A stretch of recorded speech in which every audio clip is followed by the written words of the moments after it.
Hello everyone, कैसे हैं आप लोग? सब बढ़िया। ऑल राइट, चलिए। तो जैसा कि आप लोग देख रहे होंगे कि एक के बाद एक सेशंस आपके लिए लोड किए जा रहे हैं, अपलोड किए जा रहे हैं यूट्यूब पे। और ये बीपीएससी की बिल्कुल एक नई इनिशिएटिव है जो कि मैथ मस्ती आपके लिए लेकर के आ रही है। और इस सीरीज में हम लोग कुछ कुछ कॉन्सेप्ट्स को देखेंगे, राइट? तो जैसे कि पहले सेशन में मैंने आपको बताया था कि कॉन्स्टिट्यूशन के बारे में और प्रीएम्बल के बारे में मैंने कुछ कुछ हल्का फुल्का आपको आइडिया दिया। आज का हमारा जो टॉपिक रहेगा वो रहेगा आर्टिकल 1, 2, 3 और 4, यानी अनुच्छेद 1, 2, 3 और 4। इन चारों अनुच्छेद, अगर आप चारों आर्टिकल्स को देखेंगे तो आपको ये फील होगा कि भारत, अगर सपोज कुछ स्टेट्स हैं, उन स्टेट्स उन राज्यों को तोड़ना है या जोड़ना है, उनके नाम बदलने हैं, ठीक है। अगर किसी बाहरी देश के कुछ पार्ट को भारत में लेना है तो क्या प्रोसेस होगा, कैसे करेंगे, इन सारी चीज़ों के बारे में ये चार आर्टिकल्स आपको बहुत सारी इंफॉर्मेशन दे देंगे। एक एक करके देखना शुरू करते हैं, चलिए। देखिए, सबसे पहले तो आर्टिकल समझने का सबसे बढ़िया तरीका ये होता है कि आप सबसे पहले जस्ट अ मिनट, आर्टिकल्स के शब्दों को देखिए, पकड़िए। जैसे आर्टिकल 1 हो गया। आर्टिकल 1 में क्या लिखा हुआ है? अनुच्छेद 1 में क्या लिखा हुआ है? India, that is Bharat, shall be a union of states। देखिए, ये जो शब्द है ना, शब्द बहुत इंपॉर्टेंट है। एक एक कीवर्ड देखिएगा, आपके लिए बहुत इंपॉर्टेंट रहेगा। यहाँ पे देखिए, एक एक करके तोड़ते हैं। इन सारे कीवर्ड्स को देखिए, हम तोड़ते हैं। सबसे पहले देखिए, और इसका हिंदी में अगर आप देखेंगे तो भारत अर्थात इंडिया राज्यों का एक संघ है ना। हिंदी में अगर आप देखेंगे तो ये यूनियन शब्द का मतलब होता है संघ, संघ। अगर आप मुझसे पूछेंगे तो इस पूरे आर्टिकल में, इस पूरे पूरे स्टेटमेंट में सिर्फ एक शब्द इंपॉर्टेंट है और वो है आपका यूनियन, यानी कि संघ। क्या होता है देखिए, आराम से समझिए। भारत का पहला एग्जांपल ले और अमेरिका, दो ही एग्जांपल मैं दूंगा आपको, देखिएगा ये कॉन्सेप्ट बिल्कुल आपका क्लियर सा हो जाएगा। अगर आप इंडिया का कॉन्सेप्ट लेंगे तो भारत का ये कॉन्सेप्ट था कि वर्ष 1947 में, अगर आप ध्यान देंगे कि वर्ष 1947 में जब भारत आज़ाद हो रहा था तो उस समय बहुत सारे प्रिंसली स्टेट्स थे, है ना, राजवाड़े थे, है ना, राजा यहाँ पे रहते थे। उन राजाओं को बोला गया कि भाई देखो, भारत के बहुत सारे टुकड़े हो जाएंगे अगर राजा अलग अलग अपना एक साम्राज्य स्थापित कर लेंगे स्वतंत्रता के बाद, यानी आफ्टर इंडिपेंडेंस। अगर किंग्स अपने एरिया को बचा के रखना चाहेंगे तो बहुत प्रॉब्लम हो जाएगी, क्योंकि भारत उस समय बहुत सारे पार्ट्स में टूटा हुआ था। कहीं लिखा होता है 562, कहीं लिखा होता है 565, आप मान के चलिए 545 या 585 मान लीजिए आप। इतने सारे राजवाड़ों में भारत बटा हुआ था, right. India was divided into many parts, और उन एक एक पार्ट्स के जो आपके कह सकते हैं जो रूलर थे वो कहलाते थे किंग, प्रिंस कहलाते थे। अब भारत को तो एक बनाना था, है ना। सपोज ये इंडिया है, this is my India, I be using this map always and always, again and again.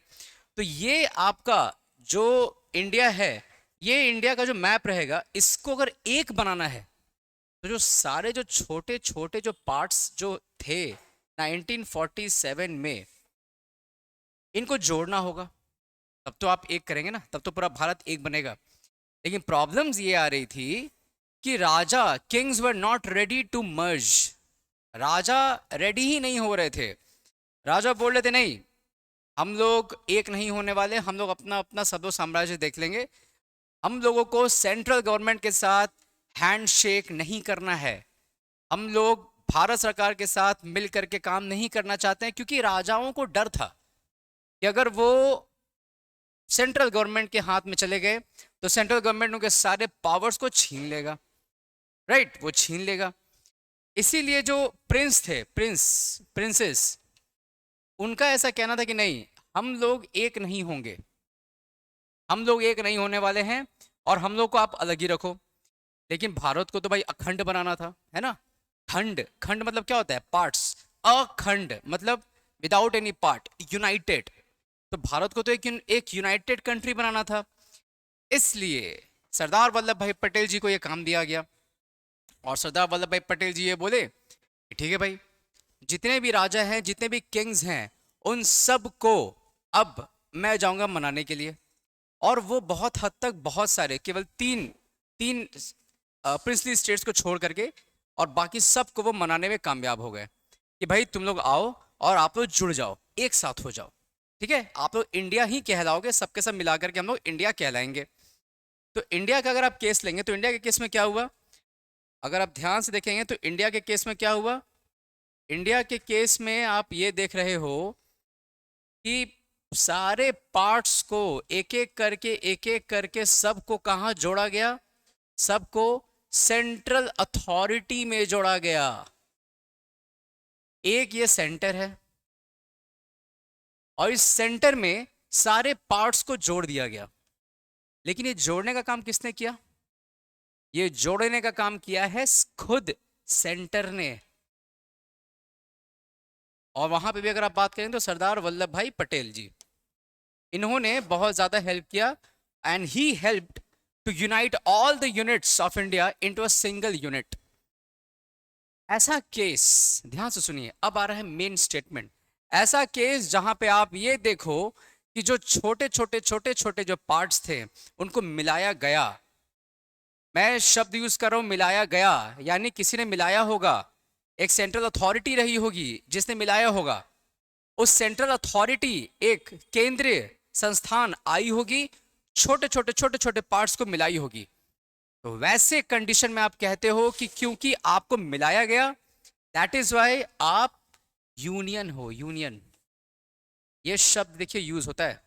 अगर एक सेंट्रल अथॉरिटी मिल करके छोटे छोटे पार्ट्स को मिला करके एक कर दे तो उसको कहते हैं हम लोग संघ या यूनियन। एकदम क्लियर है, it's as clear as water. चलिए, तो अब आपको ये ज्यादा समझ में आएगा कि मैंने जो इतना आपको समझाया वो क्यों समझाया, क्योंकि स्टेटमेंट देखिए क्या है अनुच्छेद 1 का, इंडिया दैट इज भारत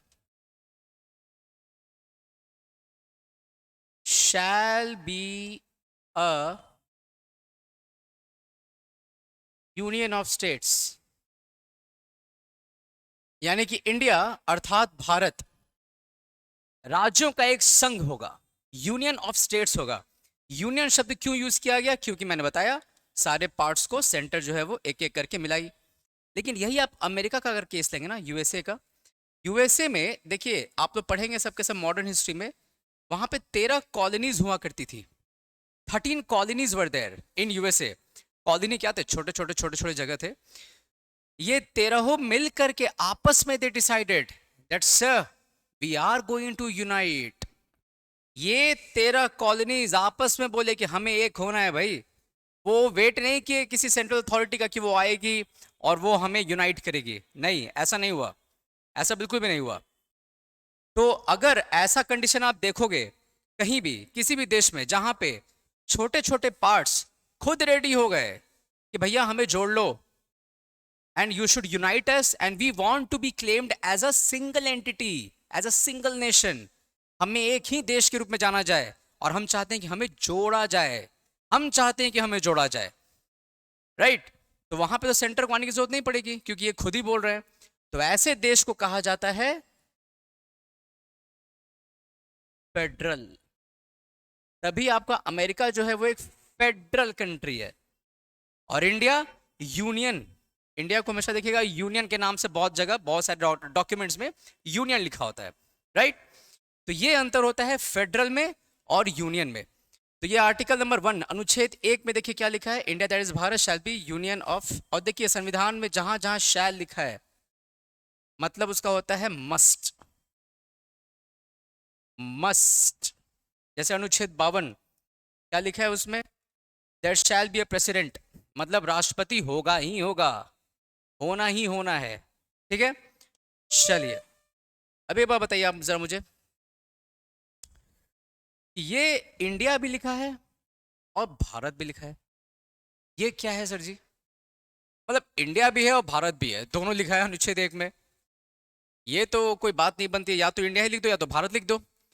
देखिए बात शुरू में हुई थी भारत लिखने की ही, बी आर अम्बेडकर और B N Rao, B R Ambedkar और BN राव, इन दोनों में बहुत डिस्कशंस होता था कि संविधान को कैसे बनाना है, क्या लिखना है किस अनुच्छेद में।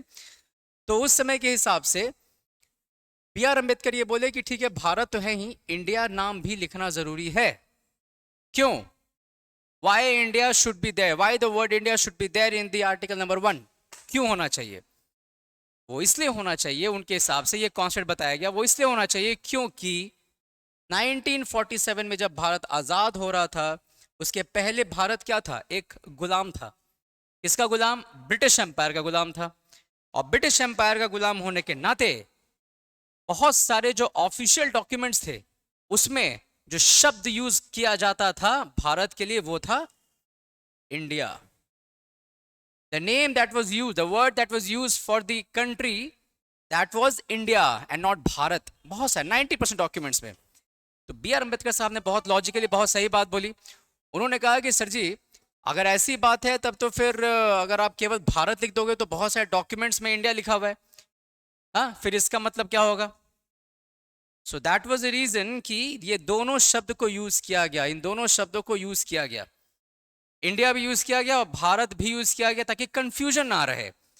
विदेश के जो मतलब जो विदेशी देश हैं वो पहचान पाए, the foreign countries could recognize that yes, we are talking about India, and what is India? Bharat. Alright, जो विदेश के जो देश थे, मतलब जो जो विदेशी देश हैं, उनके पास भी ये एक रिकॉग्निशन होना चाहिए, वो पहचान सकें कि किसके बारे में बात हो रही है, इंडिया, भारत। ऑलराइट, क्लियर हो गया ये बिल्कुल पिक्चर कि आर्टिकल 1 में ये क्या स्टेटमेंट था।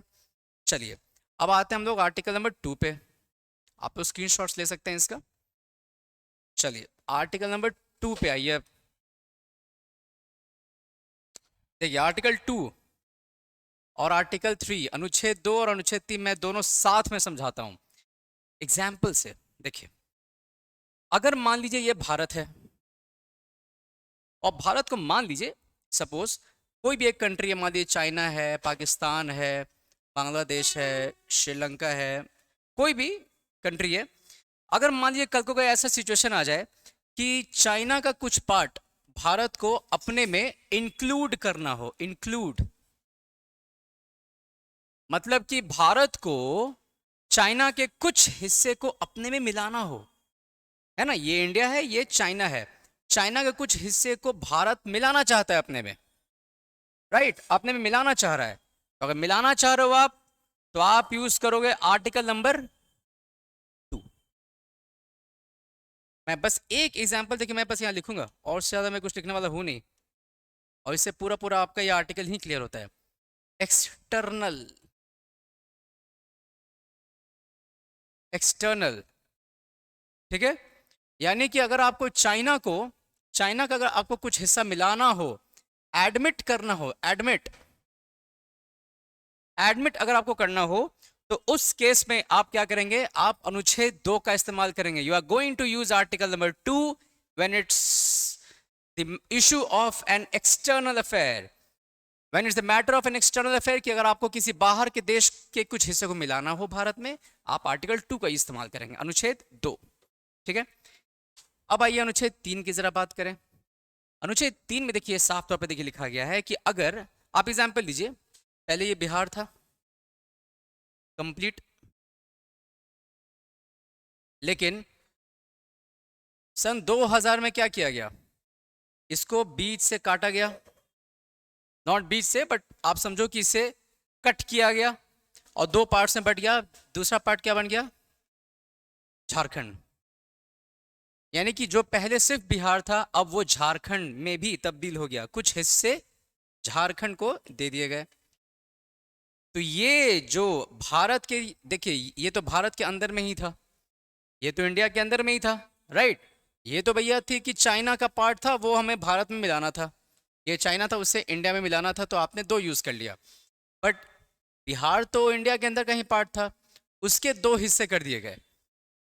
ऐसे यहाँ पे एक एग्जाम्पल लो, आंध्र प्रदेश, उसको काटा गया, तेलंगाना।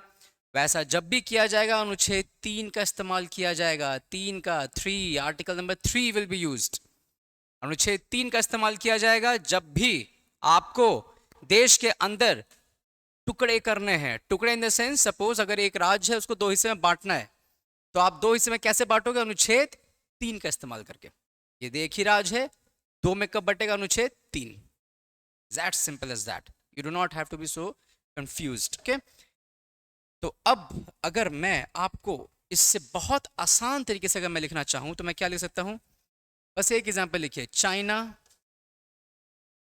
इंडिया, इस तरह से आप लिख सकते हैं। और ये बस एक केस है, इसमें बहुत आपको इमोशनल होने की जरूरत नहीं है, इट्स जस्ट अ केस। ठीक है। दूसरा, अनुच्छेद 3, बस डायग्राम बना लीजिए, ऐसे कर दीजिए, इसे लिखिए बिहार और इसे लिखिए झारखंड। हो गया, सिंपल सी बात है, क्लियर है। लेकिन एक बात बताइए मुझे जरा, अगर मान लीजिए मैं इसी पे इतने बताने के बाद मैं एक कॉन्सेप्ट आपसे, मैं एक सवाल पूछता हूँ एमसीक्यू बेस्ड। अगर मान लीजिए कि ये भारत है और भारत का ये कुछ, सपोज ये वेस्ट बंगाल है, अगर मुझे वेस्ट बंगाल का कुछ हिस्सा, ध्यान से सुनिए, अगर मुझे वेस्ट बंगाल का कुछ हिस्सा देना हो, मुझे देना है, अब लेना नहीं मुझे कहीं से बाहर से, मुझे वेस्ट बंगाल के कुछ हिस्से को मान के चलिए बांग्लादेश को दे देना है, बांग्लादेश को मुझे देना है, तो अब क्या करेंगे आप? एक्सटर्नल किसी दूसरे देश को कुछ हिस्सा लेना देना आप कर रहे थे अनुच्छेद 3 में। लेकिन याद रखिए मैंने एक शब्द लिखा था यहां पे अनुच्छेद 2 में, एडमिट। आप किसी फॉरेन लैंड को, ये भारत है, ये चाइना है, इसको एडमिट करने का पावर देता है अनुच्छेद 2। Article number 2 gives you the power to admit a foreign land into India, but it is not going to give you any power to give your area to the foreign land। मतलब अनुच्छेद 2 केवल और केवल बस एक ही चीज के बारे में बात करता है कि अगर आपको बाहर से कुछ लेना हो हिस्सा भारत में, आप ले लीजिए, लेकिन देने की बात तो नहीं की गई है। जैसे यहां पे वेस्ट बंगाल का मुझे मान लीजिए कुछ हिस्सा देना हो बांग्लादेश को, तो क्या मैं यहां पे अनुच्छेद 2 का इस्तेमाल कर लूंगा? The answer is a simple no sir, बिल्कुल नहीं। अनुच्छेद 2 के तहत आप दे नहीं सकते हैं, ले सकते हैं बाहर से, आप किसी विदेशी देश को अपने एरिया में से कुछ काट करके दे नहीं सकते हैं। तो इसका उपाय क्या होगा? अगर मान लीजिए आपको कुछ हिस्सा अपना देना ही पड़ गया बांग्लादेश को या कहीं भी, किसी को भी, किसी भी विदेशी देश को, तो उस केस में आपको करना पड़ता है अमेंडमेंट। अमेंडमेंट यानी संशोधन, संशोधन करना पड़ता है आपको। और ये अनुच्छेद 368 368 के तहत इस बात को बताया गया है हमारे संविधान में। तो अब अगर मैं एक नया एक शीट ले लूं और उसमें अगर मैं बताऊं, एक में क्या था, क्या क्या शब्द इंपॉर्टेंट है? India, Bharat, union. देखिए तो सिंपल हो गया। इंडिया क्यों यूज किया गया? क्योंकि ये मॉडर्न नाम था। भारत क्यों? क्योंकि भारत का पुराना नाम। और यूनियन क्यों? क्योंकि यहाँ पे सेंटर सबको जोड़ी थी सरदार वल्लभ भाई पटेल जी के हेल्प से। क्लियर है? ऑलराइट। सेकेंड आर्टिकल और थर्ड आर्टिकल में क्या था? आर्टिकल नंबर 2 में क्या है? फॉरेन एरिया को एडमिट करने की बात की जाती है यहाँ पे। क्लियर हो गया? आर्टिकल्स देखिए ऐसे याद होते हैं, पूरा पूरा लैंग्वेज आपको याद करने की जरूरत नहीं है, कॉन्सेप्ट समझिए। तीसरा जो आर्टिकल है अनुच्छेद 3, उसमें क्या है? बिहार था और बिहार से क्या बन गए? बिहार और झारखंड। ठीक है, क्लियर है? और यहीं पे मैं, यहां पे मैं एक एरो बना करके मैं लिख देता हूं कि अगर वेस्ट बंगाल का कुछ हिस्सा आपको गिव अवे करना है, किसे? बांग्लादेश को, तो दे तो रहे हो फॉरेन लैंड को, लेकिन यहां सिर्फ लेने की बात हुई, एडमिट। देने की जब भी बात आएगी, give, if you have to you know give some part of like Bangladesh, like West Bengal to Bangladesh, उस केस में आप क्या करेंगे? उस केस में आप बस चुपचाप अमेंडमेंट कर देंगे। अमेंडमेंट, संशोधन लेकर के आएंगे आप अपने संविधान में। अमेंडमेंट कौन से आर्टिकल में? आर्टिकल 368। क्लियर है? कोई डाउट नहीं होना चाहिए इसमें। चलिए अब अगला आर्टिकल, आर्टिकल नंबर 4 देखिए। आर्टिकल नंबर 4 में ये लिखा गया है, आराम से देखिए पहले। अनुच्छेद 2 और अनुच्छेद 3, मैंने क्या क्या बताया? 2 में क्या है? बाहर से कुछ एरिया लेना है तो, और 3 में क्या है? एक ही एरिया को 2 पार्ट में तोड़ तो वो 3। ऑलराइट, चलिए। अगर इन दोनों को आप सपोज पार्लियामेंट है, वो अनुच्छेद 2 के तहत कुछ हिस्से को लेना चाह रही है बाहर से और बिहार को तोड़ना चाह रही है, या मान लो बिहार को वो 2 एरिया में बांटना चाह रही है, नो तोड़ना is a wrong word, Bihar को वो 2 पार्ट्स में बांटना चाहती है। ये दोनों के दोनों काम करने के लिए आपको संशोधन करने की जरूरत नहीं है। संशोधन करने की कोई जरूरत नहीं है। अब ये क्या है, आराम से समझिए। मुझे पता है कुछ लोग बिल्कुल वैसे होंगे जो कि बिल्कुल फ्रेशर्स होंगे। देखिए, किसी भी विधेयक को या किसी भी बिल को पारित करने के लिए, पास करने के लिए पार्लियामेंट क्या करती है? मेजॉरिटी यूज करती है, मेजॉरिटी, बहुमत। सिंपल सी बात है। एक बिल को लाया जाएगा, पार्लियामेंट में डाला जाएगा और देखा जाएगा कि कितने लोग हाँ बोल रहे हैं, कितने लोग ना बोल रहे हैं। अगर 50% से ज़्यादा लोगों ने कह दिया हाँ, तो वो बिल पास हो जाती है ना। यानी कि अगर मैं बात करूं आप लोगों से, तो एक होता है सिंपल मेजॉरिटी, किसी भी बिल को पास करने के लिए मेजॉरिटी लगती है, और एक होता है स्पेशल मेजॉरिटी।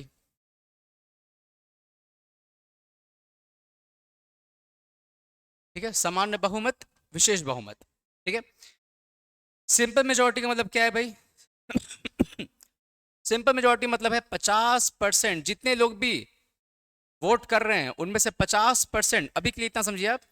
वैसे तो बहुत डिटेलिंग है, आगे और भी फर्दर क्लासेस में आपको सब कुछ बहुत ही मैं क्लियर तरीके से बताऊंगा, बट आप ज़्यादा कंफ्यूज ना करो, इसलिए मैं इसको थोड़ा सिंपल रख रहा हूँ। सिंपल मेजॉरिटी, अगर कोई बिल है, वो बिल आ गई और उस बिल को पास करना है, बिल लाया जाएगा लोकसभा राज्यसभा में, और सपोज अगर लोकसभा में है, वहाँ पे वोटिंग होगी। वोटिंग में अगर 50% से ज़्यादा लोगों ने कह दिया कि yes the bill should be passed, bill pass होना चाहिए, तो वो बिल पास हो जाएगा।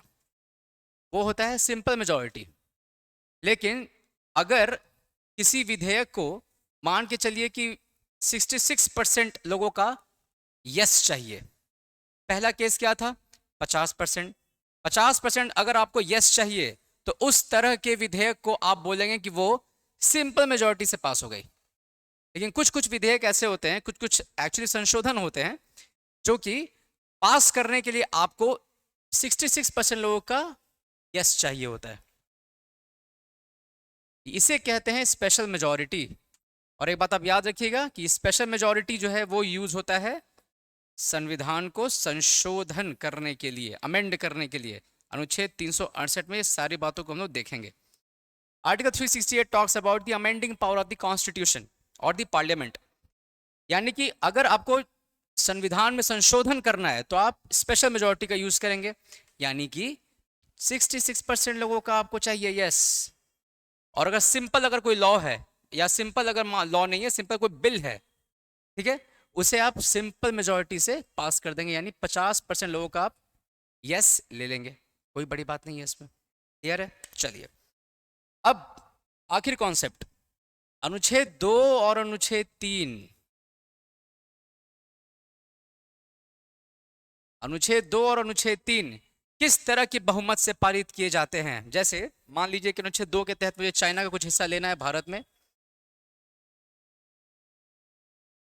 तो इस चाइना का जो हिस्सा जो मुझे भारत में लेना है, वो किस तरह की बहुमत से लिया जाएगा?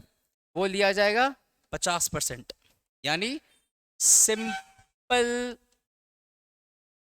Majority, simple majority. और अनुच्छेद 3 के तहत अगर मुझे बिहार को 2 हिस्से में बांटना है, तो वो भी कैसे होगा? वो भी होगा 50%। यानी आप देख रहे हैं, यहां भी 50% और यहां भी 50%। इसी बात को लिखा गया अनुच्छेद 4 में कि जो भी बदलाव अनुच्छेद 2 और 3 के तहत किए जाएंगे वो संशोधन नहीं कहलाएंगे।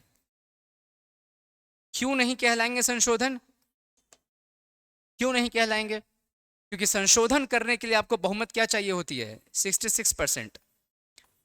और अनुच्छेद 2 और 3 में क्या चाहिए बहुमत? 50%। इसीलिए अनुच्छेद 4 के तहत ये कहा गया है कि अनुच्छेद 2 और 3 जो भी इसमें कोई भी काम किए जाएंगे अनुच्छेद 2 और 3 में, वो 368 से बाहर होंगे, मतलब अमेंडमेंट से बाहर होंगे, मतलब अमेंडमेंट नहीं कहा जाएगा उन्हें। सिंपल सी बात बस यही है। ठीक है जी। तो ये थे देखिए आपके concepts, article 1 2 3 4। 1 India, Bharat, union हो गया। 2 एक्सटर्नल,